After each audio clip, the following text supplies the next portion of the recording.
뉴스 정면 승부.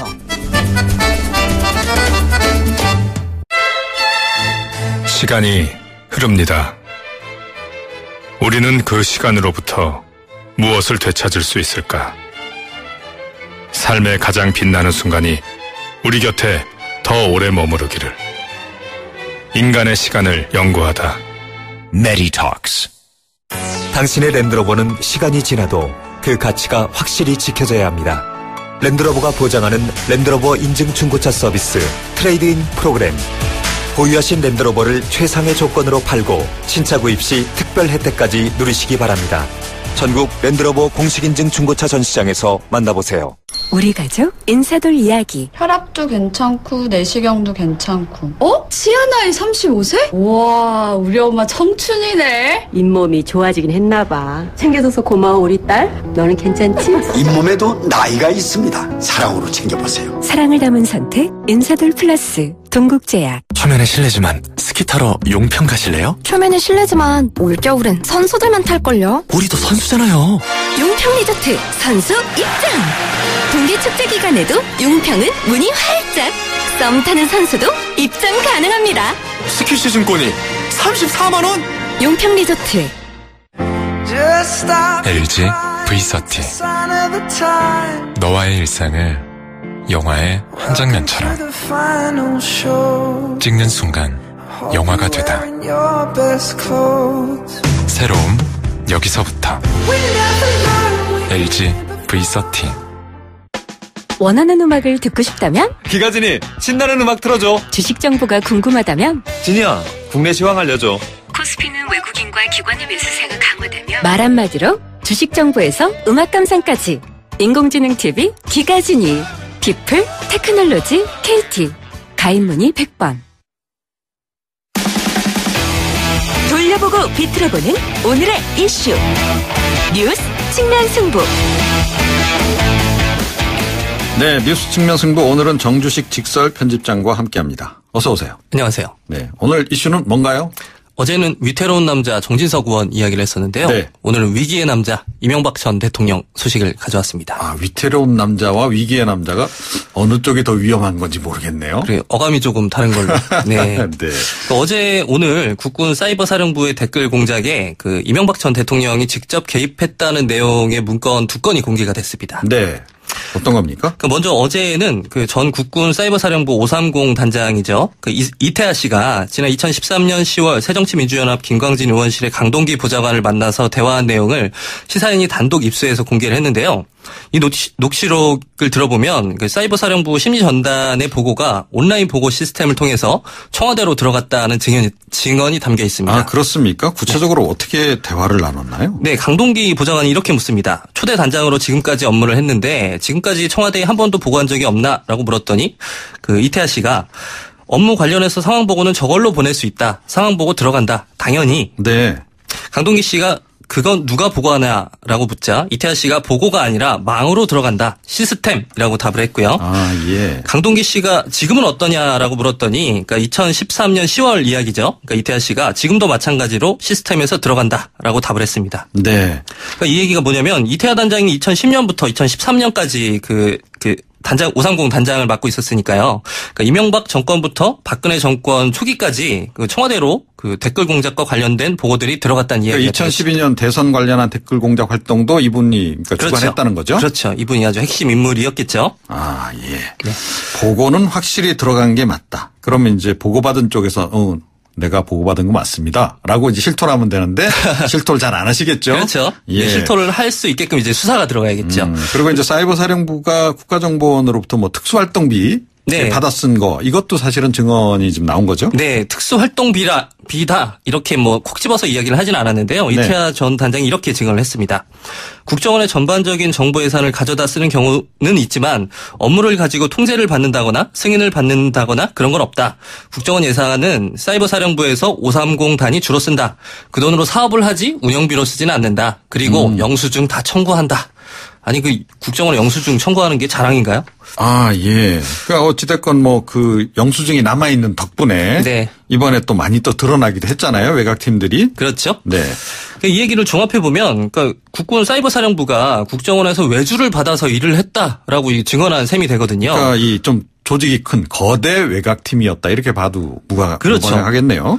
정말 좀 비상식적인 일이잖아요. 그러니까 아니 국방부 그렇죠. 예. 산하 조직이 어떻게 국정원의 외주를 받아서 일을 할 수가 있는지 좀 의아한데요.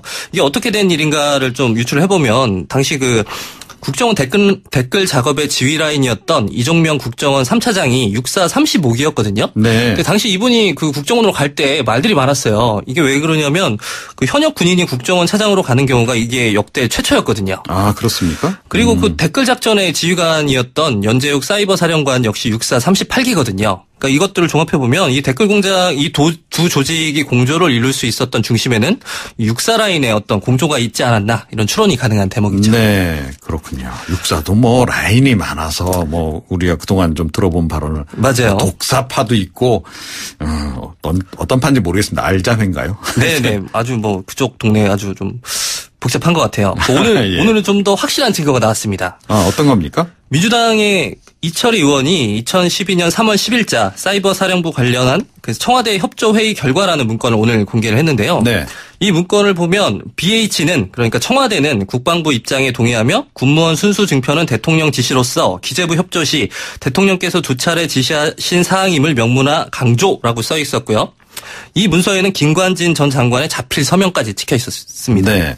그러니까 결과적으로 그러니까 이명박 전 대통령이 어찌됐건 증언 관련해서는 지시를 했다. 그렇죠. 이게 맞는데 그러면 댓글 활동이나 이런 것 쪽으로 이제 보고도 이제 받은 정황이 있고 네. 근데 그걸 보고를 직접 받았는지 네. 아니면 댓글 활동 관련해서 이런저런 지침까지 내렸는지 네. 요거만 앞으로 밝히면 되겠네요. 그렇죠. 이게 보고를 했다는 사람들의 증언이 계속 나오고 있으니까 이제 말씀하신 대로 받았다는 사람이 정말 받았냐를 수사하면 되겠죠. 네. 근데 아까 이태하 단장의 그 증언이 굉장히 신빙성이 높은 게 뭐냐면 지난달에 그 사이버사령부 530 심리전단에서 총괄 계획 과장이었던 김기현 씨가 또 폭로를 한 내용이 있거든요. 아, 그렇죠. 이 두 사람의 내용이, 두 사람의 증언 내용이 정확히 일치를 합니다. 김기현 씨는 어떤 증언을 했냐면 530단과 청와대 사이 내부 온라인 보고 체계로 날마다 아침 7시에 보고서가 전송이 됐고 수신처는 청와대 국방비서관실이었다라고 증언을 했는데요. 네. 이 김기현 씨 같은 경우에는 제가 이분 예전에 인터뷰한 적이 있는데 그 이태하 단장하고 굉장히 좀 갈등 관계에 있던 분이에요. 아, 예. 근데 이 내부에서 굉장히 좀 안 좋은 상황에서 나오게 되신 분인데 이 두 분의 증언이 일치한다는 걸 보면 굉장히 이건 뭐 보고를 했다는 거 봐야 되겠죠. 팩트일 가능성이 높다. 그렇죠. 뭐 그렇게 봐야 되는 거고. 추정이 됩니다. 예, 앞으로 뭐 어떻게 진행될지 모르겠는데 이명박 전 대통령이 상당히 좀 곤혹스러우시겠어요? 네, 맞습니다. 이 댓글 공작과 관련해서 아직 그 지휘계통에서 수사받지 않은 사람이 딱 한 명이 있는데 그분이 김관진 전 장관이거든요. 그러네요. 2013년에 이 사건의 수사를 맡았던 국방부 조사본부와 군 검찰은 김관진 전 장관을 소환도 하지 않았어요. 아, 예. 근데 이번에 이렇게 계속 속속 새로운 정황들이 드러나고 있는데 이번에도 과연 무사할 수 있을지 좀 궁금하고요. 또 네. 이분 다음이 또 바로 그 이명박 전 대통령 아니겠습니까? 그렇죠. 원세훈 전 원장은 뭐 오늘 소환 또 조사를 받았고. 네, 그렇습니다. 마지막 남은 연결고리가 이제 사실은 그 이명박 전 대통령 맞습니다. 부분인데 뭐 저희가 아직 뭐라고 이제 우리가 예단하기는 어렵겠으나 그러니까 상당히 여러 가지 정황상으로 봐서는 직접 보고를 받았을 개연성이 좀 높지 않나 이런 생각이 좀 들어요. 네, 그렇습니다. 계속해서 그 증언들이 나오고 있고 오늘 또 뉴스타파에서 또 그 단독 보도를 한 그 단독 보도 내용을 보면 그 이명박 전 대통령 그리고 박근혜 정권까지 이어서 지속적으로 그 보고를 받았다 그리고 또 지시했다 뭐 이런 문건들이 지금 계속 공개가 되고 있거든요. 네. 예. 알겠습니다. 오늘 말씀 여기까지 듣겠습니다. 감사합니다. 직설 정주식 편집장이었습니다. 뉴스 정면 승부. 방송 들으시고 의견 있으신 분들은 지금 바로 샵 0945, 샵 0945. 짧은 문자 50원, 긴 문자 100원이 부과되는 휴대전화 문자 메시지를 보내주세요. 오늘 들으신 방송은 YTN 라디오 홈페이지와 뉴스 정면 승부 팟캐스트를 통해 다시 확인할 수 있습니다.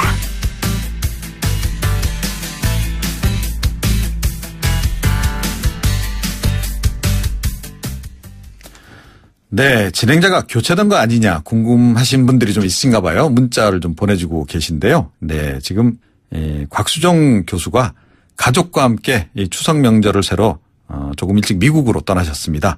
그래서 양해 부탁드린다 이런 인사를 제가 좀 대신 좀 다시 한번 말씀드리고요. 이번 한 주는 그래서 어쩔 수 없이 제가 함께 여러분과 함께 이 방송을 할 수밖에 없는 상황입니다. 그분 좀 그 지점 좀 이해를 해 주시고요. YTN 뉴스 FM 뉴스 정면 승부 7시 뉴스 듣고 3부로 돌아오겠습니다.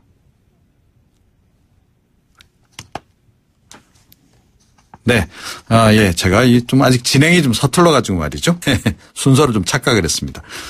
이번에는 공수처 얘기를 좀 해보겠습니다. 최근 법무검찰개혁위원회가 공수처 신설 권고안 내놓은 바가 있죠. 이거하고 별도로 지금 20대 국회 들어서 의원 입법으로 발의된 공수처 관련 법안이 있는데요. 이 법안에 대한 심사가 이 상임위 차원에서 시작이 됐습니다. 그래서 이 국회 법사위 바른정당 간사를 맡고 계시죠. 오신환 의원 연결해서 이 공수처에 대한 입장 한번 들어보겠습니다. 안녕하십니까? 네, 안녕하세요. 오신환 의원입니다. 네, 이 공수처 설치 기본적으로 바른정당 쪽에서 찬성하시는 거죠? 네, 그렇습니다. 기본적인 입법 취지에는 동의를 하고요. 지난 대선 과정에서 바른정당의 당시 유승민 후보도 그 공수처 설치에 대해서는 공약한 바가 있습니다. 네. 다만 이제 그 공수처에 대한 개념이나 이제 국민들께서 지금 거의 60% 넘게 68% 가까이 공수처 설치에 대해서 찬성하시는 것은 그동안에 검찰이 정치 권력과 결탁해서 그 독점적으로 권한 행사한 것에 대한 견제 장치와 검찰의 권력 분산에 대한 필요성 때문에 이 공수처 신설이 요구된다 이렇게 말씀들 하고 계신 거 아니겠습니까? 네. 그런 측면에서 기본적인 취지는 동의하고 설치에 대해서 다만 이제 세부적인 내용들이 좀 다소 논의할 필요가 있다 이런 정도 수준입니다. 예. 네, 알겠습니다. 그런데 이제 검찰개혁위가 이제 발표한 권고안이 네네. 이게 너무 규모가 크다. 이 슈퍼 공수처다 이런 얘기가 일각에서 지금 나오고 있단 말이죠. 이 부분은 어떻게 조정이 좀 필요하다라고 보시는 겁니까? 일단은 조직을 별도의 지금 이제 거의 장관급 수준의 하나의 조직을 설치하는 거기 때문에 그 조직 내부에서 구성 원리에 의해서 돌아가야 되는 부분들이 있습니다. 그게 이제 딜레마인데요. 네. 지금 말씀하신 대로 공수처 검사가 현재 그 권고안에 보면은 30명에서 50명으로 되어 있지 않습니까? 예. 지금 대한민국 검사가 한 2,000명 정도 됩니다. 우리 대한민국 국민의 수사 대상을 만약에 전 국민으로 봐도 한 4천만 명 되면 지금 이 공수처가 수사 대상으로 놓고 있는 고위공직자가 뭐 8천에서 1만 명 정도 보고 있는데요. 네. 그렇게 따지면은 지금 검사 1인당 숫자가 너무 과대한 거 아니냐. 그러면 이 조직이 늘 감시 감독하고 무언가 성과를 내기 위해서 과도하게 어떤 실적 위주로 흐를 경우 국민의 기본권이나 또 그런 여러 가지 인권에 대해서 탄압받을 수 있는 부분들이 있기 때문에 그런 여러 가지 고민들을 지금 하고 있는 것이죠. 네, 그러면 어느 정도 규모가 적정하다 이렇게 보시는 겁니까? 저는 기본적으로 뭐 규모 이전에요. 지금 검경 수사권 분리 또한 검찰 개혁 한 축이거든요. 그리고 지금 현 정부가 100대 국정과제에도 포함되어 있고 공약사항이었고요.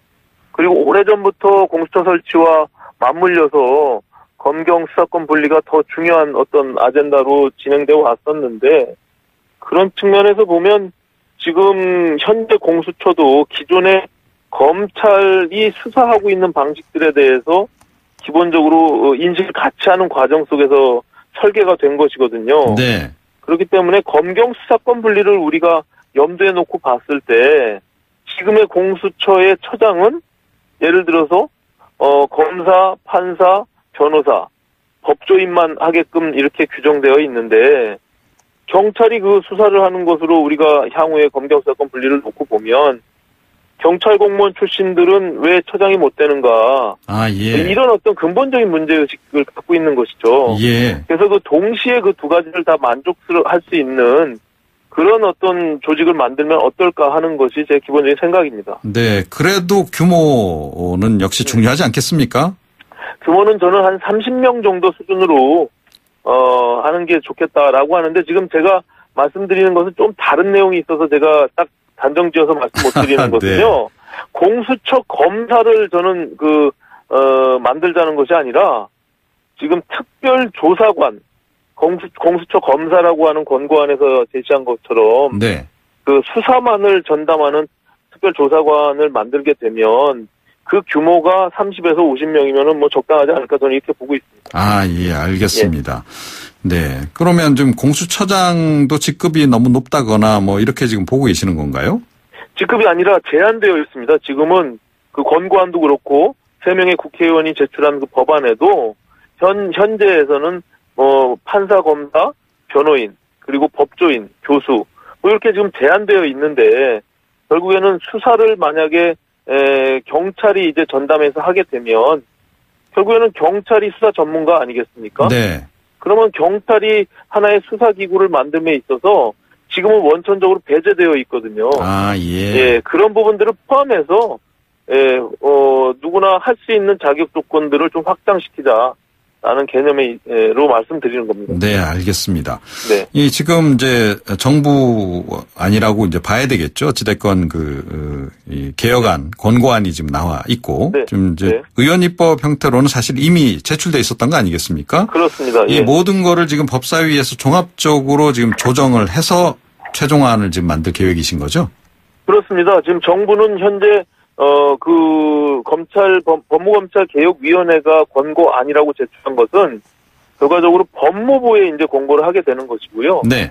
정부이죠. 정부가 이제 그 기본적인 그 내용에 대한 것들을 정리해서 이제 국회에 정부 입법을 할지 아니면은 어떤 의견을 제시할지는 아직 준비가 덜 된 것 같고요. 네. 오늘 저희가 마침 법사위원회 법안 1 소위에서 이 공수처 법안을 다뤘습니다. 아, 예. 아, 예. 근데 이제 그 소위 위원들의 논의는 오늘은 기본적인 그 입법 취지나 공수처 설치에 대한 것이 과연 타당하냐라는 어떤 근본적인 어떤 문제의식들을 서로 공유했고요. 네. 결과적으로 의견이 이게 합의가 도출이 되지 못해서 오늘도 결국에는 결과를 못 내고요. 이제 다음 계속 심사하는 것으로 지금 정리가 됐습니다. 네. 그런데 이 외부에서는 말이죠. 예, 예. 국회 법사위에 이 검사 출신들이 많으셔서 예, 예. 이거 제대로 되겠느냐 하는 또 얘기도 있단 말이죠. 어떻게 네, 생각하십니까? 네. 그런 부분도 없잖아 있습니다. 실제로 저는 뭐 비법조인이니까. 네.